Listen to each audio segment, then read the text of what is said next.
The receptionist looked at me with disdain, unaware that I owned the hotel chain.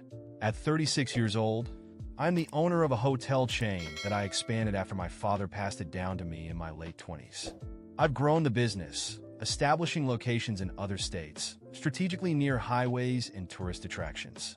I have several managers in different states running my hotels, and I visit each of them throughout the year.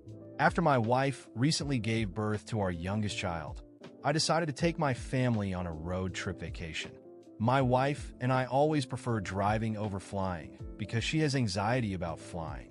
I wanted her to relax after her pregnancy, so we planned a road trip to a beach in Florida, one of our favorite destinations. The journey was long, but we managed to enjoy ourselves with our kids and newborn without any irritation. I planned to stop at my hotels along the way, so I could spend time with my family while also checking on the establishments, saving myself from having to revisit them in a few months. After hours of driving, I decided to stop at my hotel in Alabama and stay overnight. We arrived at 3 p.m. and went to the reception desk. The receptionist glanced up from her computer, and I immediately noticed her disinterested expression as we approached. I politely requested 2 adjoining rooms with a view, if possible, trying to maintain a cheerful demeanor despite being tired and irritated from the long drive. Without taking her eyes off her screen, she responded with an attitude. "Do you have a reservation?"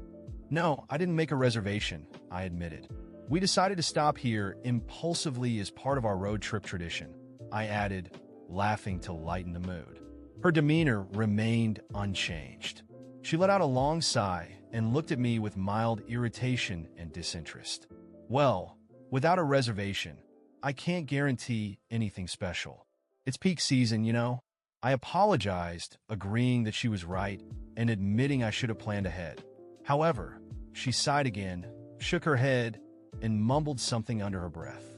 I noticed and asked if there was an issue. Her eyes widened, perhaps surprised by my question. Instead of apologizing, she straightened up and responded defensively. "It's just that we have so many guests, and it's hard to accommodate everyone's requests without proper planning. You people showing up without a reservation are inconsiderate to those working here." I was shocked by her words, but I kept my composure and said I understood. I acknowledged she was likely stressed from the busy season and admitted my mistake in not making a reservation. However, the way she treated me in front of my family was unacceptable. I took a deep breath, trying to manage my frustration. I didn't want to make a scene, especially with my family watching.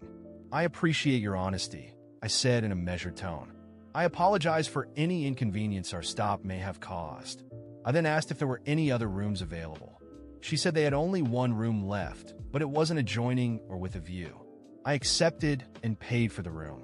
She handed the room key card to my wife, who went ahead with the kids while I stayed behind.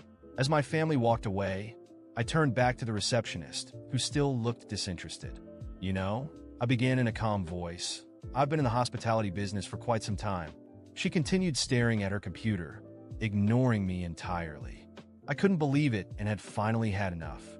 I stared at her for a moment, feeling the anger building in my chest. Taking a deep breath, I decided to hold back. This wasn't the time to lose my composure. After all, my family was upstairs in the room, and I knew my wife didn't need any more stress after everything she'd been through recently. But something inside me wanted to react. This wasn't just about dealing with a rude receptionist. It was about someone who clearly made it a habit to belittle people, unaware of who they might be. "You're right. Not planning ahead and making a reservation was my mistake," I said, keeping my tone controlled but firm. "But you know, in the hospitality business, how we treat people is our hallmark."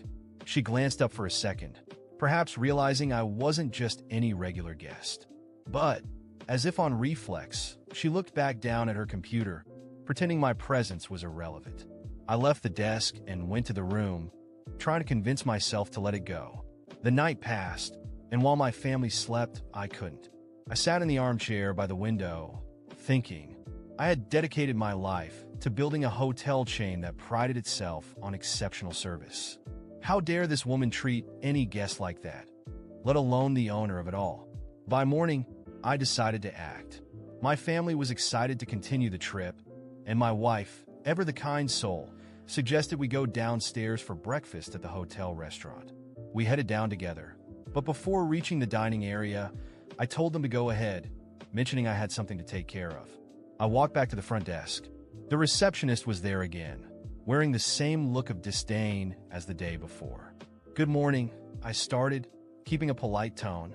She didn't even bother to respond, merely nodding slightly as if acknowledging my presence was an effort. "I'd like to speak to the manager," I said, now more serious. She looked up, crossing her arms. "He's not here right now. Whatever you need, you can talk to me."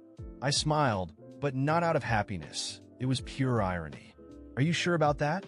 I asked, because I think the manager would be very interested in hearing how guests are being treated here. She frowned, but said nothing. Feeling it was time to reveal my position, I reached into my pocket, pulled out my business card, and slid it across the counter toward her. "I'm the owner of this hotel and the entire chain. I think you might want to rethink what you just said." Her expression changed instantly. Her relaxed posture was replaced by visible tension. She picked up the card, read my name, and looked back at me, pale. "Sir, I didn't know," she stammered, but I cut her off. "Of course you didn't. But that's exactly the point. You shouldn't have to know who someone is to treat them with respect." The manager was called in a hurry. Unlike the receptionist, he was a professional man, visibly concerned about the situation. After a long conversation in his office, I explained what had happened and made it clear that this incident couldn't be ignored. It was a matter of principle. I wanted every employee to understand that respect was the foundation of our brand. The manager assured me the issue would be addressed, and before leaving, I made it clear I would return. I left the hotel feeling I'd taken the right action, but at the same time, something didn't sit well with me. I knew this receptionist wasn't the only one. How many more people like her were damaging the experiences of our guests? As we continued our trip, the thought kept nagging at me. I realized this wasn't just about one isolated incident. Maybe it was time to conduct surprise audits at my other hotels. If this was happening at one of my establishments, what could be going on at the others? And what if the problem was bigger than I thought? This question kept echoing in my mind throughout the drive as I looked out the window, watching the changing scenery. When we finally reached the beach, my wife was happy, and my kids were running along the sand, but I still couldn't relax. The decision was made. As soon as our trip was over, I'd begin a rigorous investigation process at every hotel I owned. I knew this might uncover some unpleasant truths, but it was necessary. Every guest who stepped into one of my hotels deserved to feel valued, and I wouldn't rest until I was certain that was the reality. The following week, I decided to return to the hotel in Alabama, this time alone. My family was safe and comfortable at home, and I needed to focus entirely on resolving what had happened. This wasn't just about that one receptionist. It was about the larger impact such behavior could have on the reputation of my hotel chain. Deep down, I knew the problem extended beyond a single employee. There was something wrong with the management of that location. I arrived at the hotel unannounced, posing as a regular guest. This time, I kept my presence low-key, wanting to observe how staff interacted with other guests. I sat quietly in the lobby for hours, watching everything unfold. It didn't take long to see that the problem was systemic. The receptionist who had treated me poorly wasn't alone in her attitude. Other staff members during that shift shared the same air of disdain and impatience.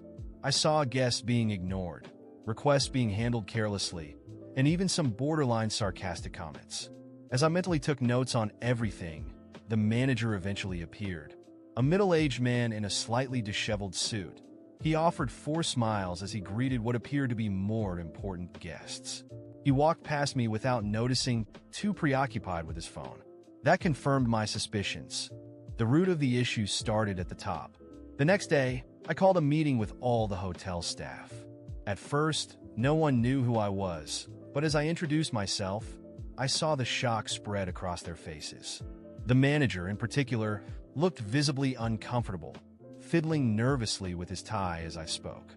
"I'm here because what happened last week was unacceptable," I began, my tone calm but firm. "The behavior I experienced and what I observed yesterday does not represent the values of our brand. Every guest who walks through these doors should be treated with respect and dignity, regardless of who they are or what they've done." I locked eyes with the receptionist who had treated me poorly. She sat in the back, avoiding my gaze. I continued, turning my attention to the manager. I want to make it clear that while every individual is responsible for their actions, a system's failure reflects directly on its leadership. The room fell silent. Some employees exchanged uncertain glances, while others looked skeptical. As the manager, you are responsible for training, supervising, and setting the example for this team. What I witnessed yesterday and experienced as a guest shows that this leadership has been lacking. I turned fully toward the manager. He tried to interject, but I raised my hand to stop him. Effective immediately, you are no longer part of this team, I announced. His expression shifted from surprise to indignation. Sir, with all due respect, I don't think this is fair, he began. I have years of experience, and experience without commitment to the right values means nothing. I interrupted, my voice unwavering. I am not here to compromise on the quality of what I have worked so hard to build.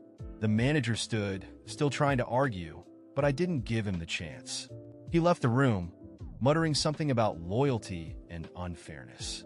Once the door closed, I turned to the rest of the staff. I know some decisions are hard to accept, but I'm not here to please anyone. I'm here to ensure that this hotel is a place where every guest feels welcome and valued. My gaze landed on the receptionist. And as for you, I said, pointing directly at her, your attitude was the most egregious. You had the chance to redeem yourself when you learned who I was, but you chose to continue your disrespect. That is something I cannot tolerate.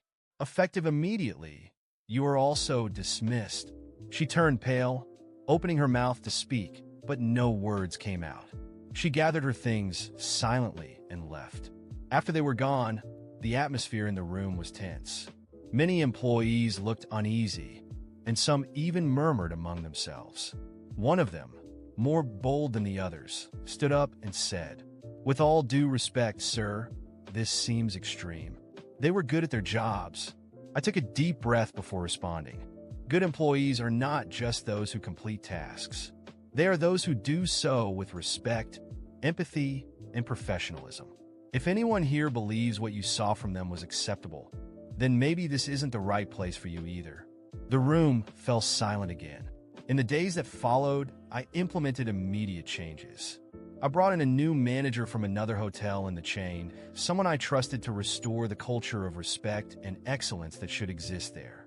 I also organized mandatory training sessions for the entire staff, making it clear that the behavior I witnessed would never be tolerated again. Despite some initial resistance, many employees began to see the improvements. Guests started commenting on the more welcoming atmosphere, and the hotel's reviews began to improve. However, I knew the work was far from over. There were other hotels to audit, and each one could be hiding similar problems.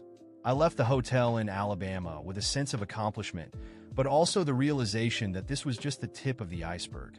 The next step would be to visit another state, another hotel, and continue ensuring that the values I fought so hard to uphold were being honored.